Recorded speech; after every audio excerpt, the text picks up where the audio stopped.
Question 14. What is the systematic name of the compound below? Alright, so we've got a compound here drawn in skeletal formula. And I know that can cause some problems for a few people when you're not used to using skeletal formula. So advice to you is get used to using it, because in your second year you're going to see a lot of organic molecules drawn in skeletal formula. So you have to get familiar with it. So what I'll do is convert this into a displayed formula to help us work out first of all what the name is, and then we can try and decipher whether it's E or Z. So we can see from our options we've got bromobutene or 1,2-dimethyl-1-bromoethene. So we need to figure out first of all which name is correct, and then we can figure out whether it's going to be E or Z. So we've got a carbon-carbon double bond here. Let's draw that in first. On the left-hand carbon, we've got this coming up here, which means there's got to be a CH3 there, and on the bottom of that carbon we have a bromine.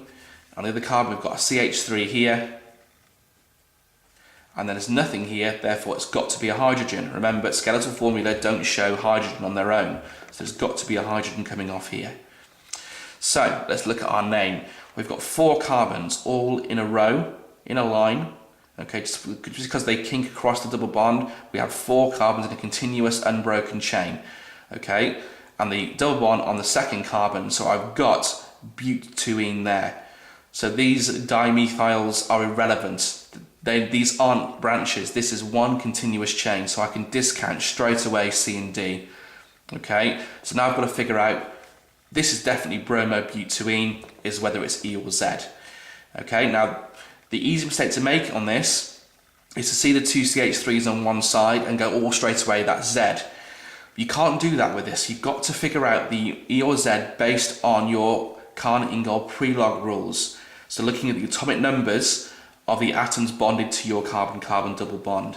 Okay, so I've got carbon, which is 6, and bromine, which is 35. So on the left-hand carbon, the bromine is high priority. On the right-hand side, I've got a 6, again on the carbon, and a 1 for the hydrogen. So on the right-hand side, the carbon, therefore the methyl group here, is the high priority. So your high priority groups are on either side of the double bond.